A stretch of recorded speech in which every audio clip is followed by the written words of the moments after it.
latest top tips, reviews and advice, please subscribe below. Hello and welcome to Attwoolls Outdoors with me, Mike. Today you guys a bit of a basic review video on a product from Outdoor Revolution. So with me here today, I've got the Outdoor Revolution Cayman Cona Air. So the Cayman Cona is available in air and a pole model. We've done a separate kind of little review video for kind of the pole model if you wish to see that, or the F/G as it's also possibly known, fiberglass. But today we'll talk about the kind of the air version itself. So what we've got here is a really nice small compact driveway awning, perfect for this purpose. It wants a little bit of storage space, but not too much. It's probably one of the smaller sort of driveway awnings on the market, just from a sheer sort of depth-wise, an ample sort of width. So it means you can actually open the door quite happily and not have to worry about the door hitting the fabric as such. We've got Outdoor Rev's basically 120 HD material, so it's basically about a 70 denier, 3000mm hydrogen head, so nice and waterproof, just for what we need really. We've got high visibility guide points as well, so to make sure we don't have trip hazards and also get the attention that we necessarily need. And it's air, so it's quick and easy to pitch. You can see myself doing our own little Attwoolls pitching and packing video. Took me no longer than about 5-6 minutes to pitch the whole thing on my own, which like I say makes it idyllic for kind of weekend use, or you could use it for a little bit longer if you really wanted to. There's nothing really stopping you.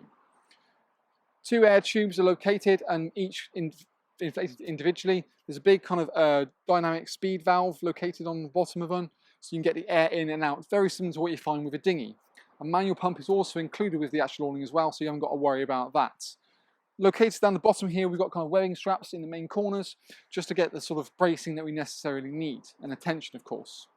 We've got one kind of tunnel door located in the side, and the height is basically designed anywhere between 180 and 210. So really looking more like the VW kind of market or the transporter like I've got here. In terms of the connection, you've got 3 different methods you can really go for. You can use either a caber strip, i.e. there's a beading on the awning which you can fill directly into a rail. You've got a 6mm and a 4mm, so you could in theory fill that directly into a wind-up awning if you wished. Personally, I wouldn't recommend it just because you lose kind of all the drivability functionality. So really, I'd recommend a fixing kit if you were going to do that, otherwise driving away is going to be an absolute pig. So that's definitely worth a look. You've got guy ropes which you can literally just throw over the top of the van, guy it down the other side, and that'll kind of hold the material up towards it. Failing that, there's a sleeve here which you can put a pole and then clamp it into a gutter or kind of like a reamer rail. So lots of flexibility in the way you can actually attach it. Adjustment wise, you've got kind of a webbing strap which will allow it to take it up, jeweled up with a basically elasticated cord in the side part, so you can really get some better tension on it. So when you're on the sort of the higher fitting bracket, you can still get it to look quite nice, neat and sharp. You've got 2 windows either side with big PVC panels in there, and there's also privacy curtains that toggle up into place as and when you see fit. Just the one kind of entry door on the front, which allows you obviously to enter into it, and then you've got the one additionally also on the tunnel section as well. The door at the front here can open up kind of fully and allows you to sort of step into the awning with ease. So we unpeg it, of course. And the first thing you can kind of see as we open the door up is you've got this kind of lip that kind of goes up and down. So it gives that kind of real better seal to the awning itself.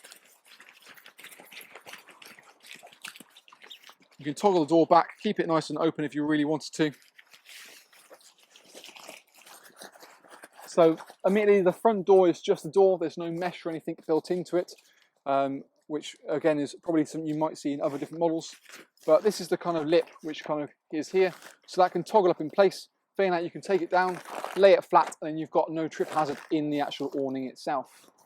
You've got kind of a Velcro ground sheet in and out, so it basically feels like a sunning ground sheet but overlaps, and then you can just Velcro it up nice and neatly. So you can obviously see it's easy to kind of remove as you see fit. Mainly the tube diameter in this is a little bit smaller than probably what you see in the likes of maybe the Angler's range or kind of Camper's range, but then it's all reflected in many of the price.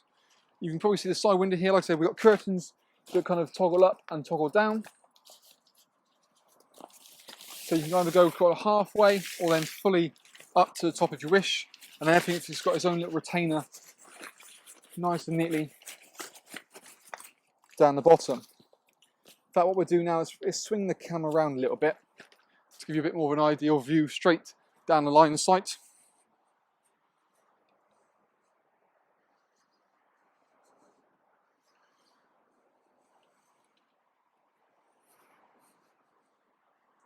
So as we kind of spin ourselves around, you can see not a bad sort of depth. I can stand up pretty much in here. Admittedly, when I get into the corners, I am a little bit stretched for time.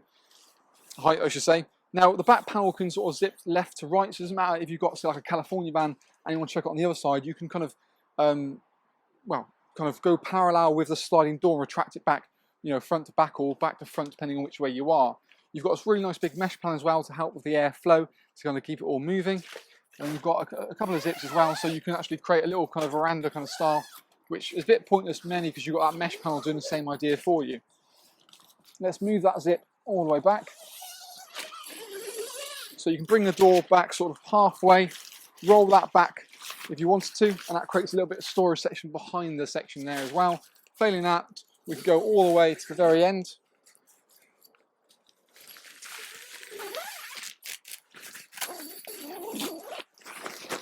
This can then roll back, toggle along the side, or as I'm doing now, chuck it away in the corner. Then the same thing, we've got a lip here which can come up and down quite nice and neatly. Like so, you can retract the door into the panel, providing you get the positioning quite nice and right. And then you've got a nice sort of solid adjustment. In fact, let's bring the camera just inside again to get a better feel for the awning itself.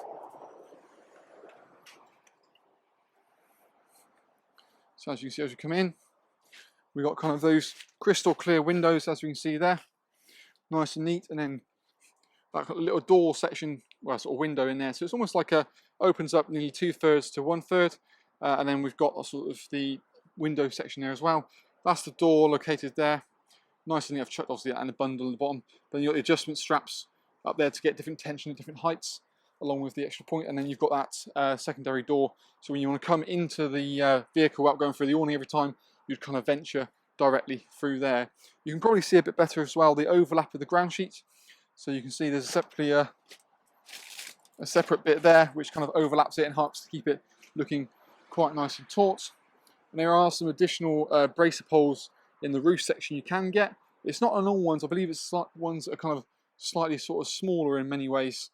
And then you can see how well it fits. But yeah, overall it's a really nice model, something a little bit different. One that we kind of intend to try and have up on our indoor display showroom if you want to kind of see it. If not, we've got something probably likelihood in the Cayman range on display. But for more information, you can always check the link below this video to take you straight through to our website. We've got more things about the itemized list of features built into this tent, as well as pack sizes, pack weights, floor dimensions, and along all the other videos as well as the price, package deals, and so forth. So it kind of goes on from there. So you can always have a look at that if need be. We always love to hear from you guys in terms of what you think as well. It's always great feedback, especially to almost the people who make the items. So anything you can always, if you've got one, if you like it, or you think there's something missing from it, it's always a great sort of feedback to really kind of have. But yeah, that's kind of our little video review of the Cayman Kona Air. And if you have more questions and queries, by all means contact us directly. But yeah, thanks again for watching, and we hope to see you again soon.